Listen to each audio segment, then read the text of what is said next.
गीता सार अध्याय 15 पुरुषोत्तम योग। भगवान ने कहा जाता है कि एक अश्वत्थ वृक्ष है जिसकी जड़ें तो ऊपर की ओर हैं और शाखाएं नीचे की ओर हैं तथा पत्तियां वैदिक स्रोत हैं। जो इस वृक्ष को जानता है वह वेदों का ज्ञाता है। इस वृक्ष की शाखाएं ऊपर तथा नीचे फैली हुई हैं और प्रकृति के तीनों गुणों द्वारा प्रेषित हैं। इसकी टहनियां इंद्रिय विषय हैं। इस वृक्ष की जड़ें नीचे की ओर भी जाती हैं जो मानव समाज के सकाम कर्मों से बंधी हुई हैं। इस वृक्ष की वास्तविक स्वरूप का अनुभव इस जगत में नहीं किया जा सकता। कोई भी नहीं समझ सकता कि इसका आदि कहाँ है, अंत कहाँ है या इसका आधार कहाँ है। लेकिन मनुष्य को चाहिए कि इस दृढ़ मूल वाले वृक्ष को विरक्त के शास्त्र से काट गिराएं। तत्पश्चात उसे ऐसे स्थान की खोज करनी चाहिए जहां जाकर लौटना ना पड़े और जहां उस भगवान की शरण ग्रहण कर ली जाए जिससे अनादिकाल से प्रत्येक वस्तु का सूत्रपात तथा विस्तार होता आया है।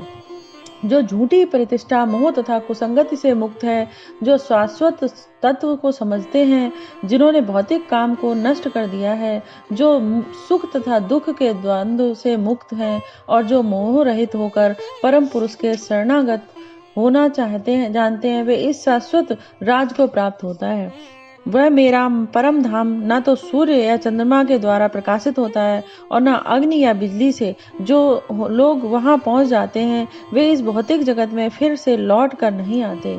इस बंद जगत में सारे जीव मेरे शाश्वत अंश हैं। बुद्ध जीव के कारण वे छहों इंद्रियों से घोर संघर्ष कर रहे हैं जिनमें मन भी सम्मिलित है। इस संसार में जीव अपनी देह बुद्धि को एक शरीर से दूसरे में उसी तरह ले जाता है जिस प्रकार वायु सुगंध को ले जाती है। इस प्रकार वह एक शरीर धारण करता है फिर इसे त्याग कर दूसरा शरीर धारण करता है। इस प्रकार दूसरा स्थूल शरीर धारण करके जीव विशेष प्रकार का कान, आंख, जीभ, नाक तथा स्पर्श इंद्रियां, त्वचा प्राप्त करता है जो मन के चारों ओर संकुचित है। इस प्रकार वह इंद्रिय विषयों के लिए एक विशिष्ट समुच्चय का भोग करता है। मूर्ख ना तो समझ पाते हैं कि जीव किस प्रकार अपना शरीर त्याग सकता है, ना ही वे यह समझ पाते हैं कि प्रकृति के गुणों के अधीन वह किस तरह के शरीर का भोग करता है। लेकिन जिसकी आंखें ज्ञान में प्रकाशित होती हैं वह यह सब देख सकता है।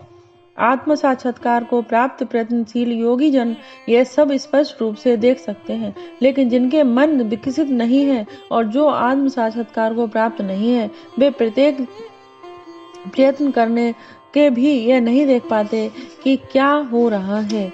सूर्य का तेज जो सारे विश्व के अंधकार को दूर करता है मुझसे ही निकलता है। चंद्रमा तथा अग्नि के तेज भी मुझसे उत्पन्न होते हैं। मैं प्रत्येक लोक में प्रवेश करता हूँ और मेरी शक्ति से सारे लोग अपनी कक्षा में स्थित रहते हैं। चंद्रमा बनकर समस्त वनस्पतियों को जीवन रस प्रदान करता हूँ।